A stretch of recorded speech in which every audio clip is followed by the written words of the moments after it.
সেই মেঘৰ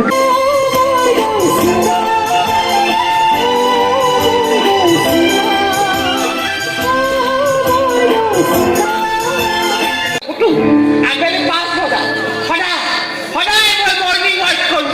ৰাতি 10 বজালৈ 4-5 বজালৈকে ভাত খাওঁ। ৰাতি 10 বজাত টোপনি মৰাৰ পাছত ৰাতিপুৱা 9 বজালৈ মানে শুই উঠা 9 বজাত শুই উঠে কুহুমীয়া গৰম পানী দিয়া মাৰিছোঁ। তাৰ পাছতে মেডাম মোৰ সেই বিখ্যাত স্কুটাৰখন ধৰি ষ্টাৰ্ট কৰি মোৰ ভৰি দুখনৰ এক্সাৰচাইজ কৰোঁ। অ' মেডাম ক্ৰমে যদি সেইখন ষ্টাৰ্ট হৈ যায় বেমাৰে মোক ৰঙে নিদিলে মইতো কি কৰিব পাৰোঁ মেডাম। যোৱা ৰাতি সাঁচাই কৰিম আৰু চৰাই মাৰিব লৈছোঁ ইখানে চুলি খালি লম্বা হ'ব লম্বা চুলিটো অৰিজিনেল খালি বগা বৰাখিনি ৰং হেৰি মাছ মেনেজাৰে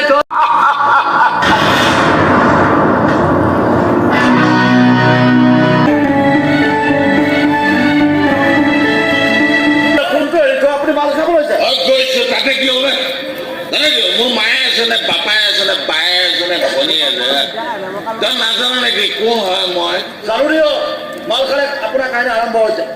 বৰ ট্ৰেজিক কাহিনী ফুটপাথত কৰি আছিল আপুনি? আছিলো ফুটপাথতে কৰি আছিলো। চাৰে কলিয়াৰে মোক ড্ৰাইভিং শিকালে, এই গেৰেজটো দিয়াই দিলে, ভাল মানুহ বনোৱা ট্ৰাই কৰিলে, কিন্তু মই নবনালো বেছি মাল খাইছো যা আৰু পেছাৰে আপোনাৰ চাৰে কিন্তু মোক বেয়া পাব পাৰে দেই, চাৰে কিন্তু মোক বেয়া পাব পাৰে সেইবুলি কিন্তু চাৰে মোক কেতিয়াও সন্দেহ নকৰে।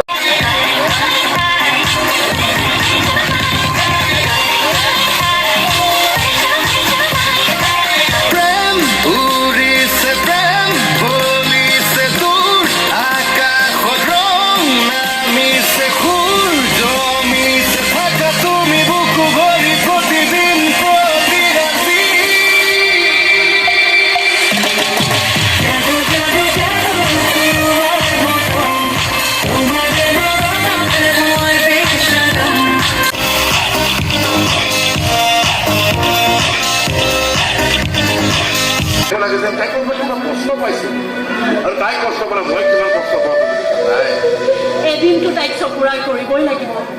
চাই চিটি ভাল ল'ৰা ভাল ঘৰ এখনলৈতো তাইক উলিয়াই দিবই লাগিব।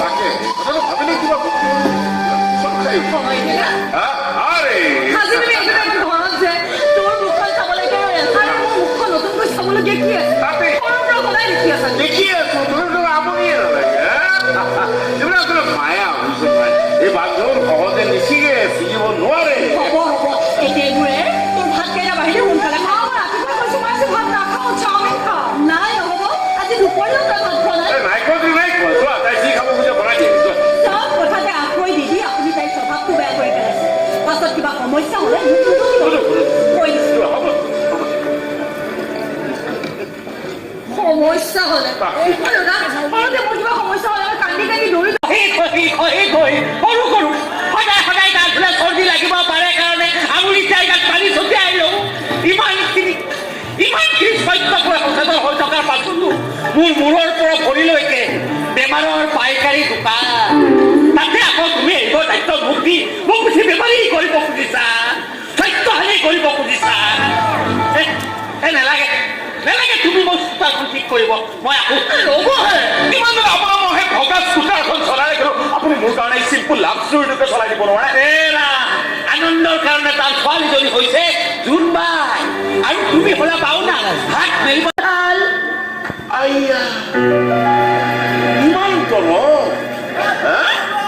দলতি মাতৃৰ ছবিখন মোৰ আগত দাঙি ধৰিব নালাগে। আৰে তোতকৈ কুণ্ঠ নিষ্ঠিৰতা মই প্লিজ মই আপোনাক ৰিকুৱেষ্ট কৰিছো মোৰ সন্মুখত মোৰ মাক বেয়াকৈ নক'ব। আৰে মাৰৰ সন্মুখত তোক কওঁ শুন, অতি সোনকালে মোৰ ছোৱালীৰ জীৱনৰ পৰা আঁতৰি যায়। নোৱাৰো তই তাইক পাহৰি যা। নোৱাৰো আহিবি মোৰ ওচৰলৈ, তোৰ মাৰৰ লগতে ঘৰৰ ঠিকনাই পাহৰাই পেলা। মোৰ ল'ৰাৰ কথা মই চিন্তা কৰিম, তোৰ ছোৱালী এবাৰ মাত্ৰ তাইক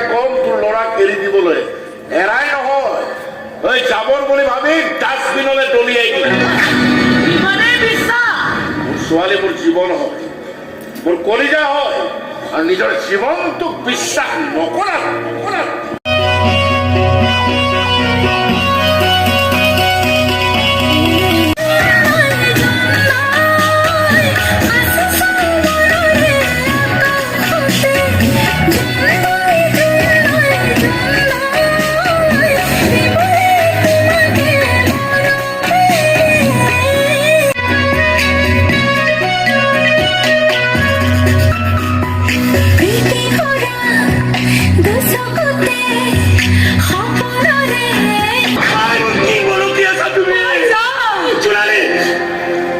মই যাম।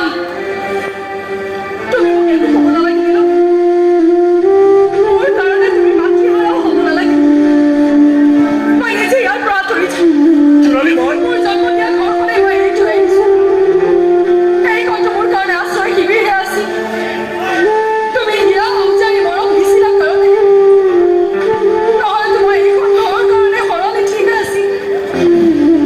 সলনি জীৱনে শিবিৰ সলাবলগীয়া হয়েই। দুদিনমান আছিলোঁ, তুমি মৰম দিছিলা, মোৰ ভাল লাগিছিল। আৰু এতিয়া চব শেষ।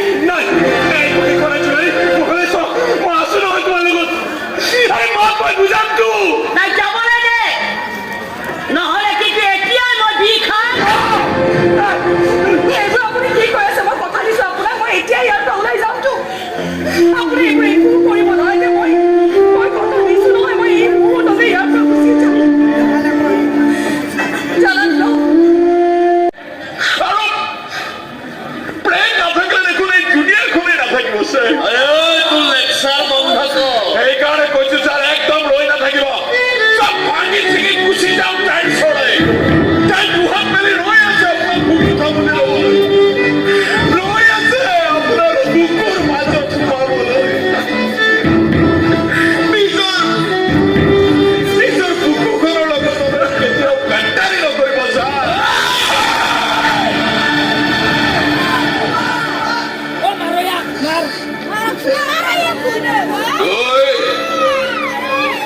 দুই ব্যৰ্থ প্ৰেমিকে কথা পাতি আছো, মাজত সোমাই কুকুৰৰ দৰে ভুকুকাই নাথাকে।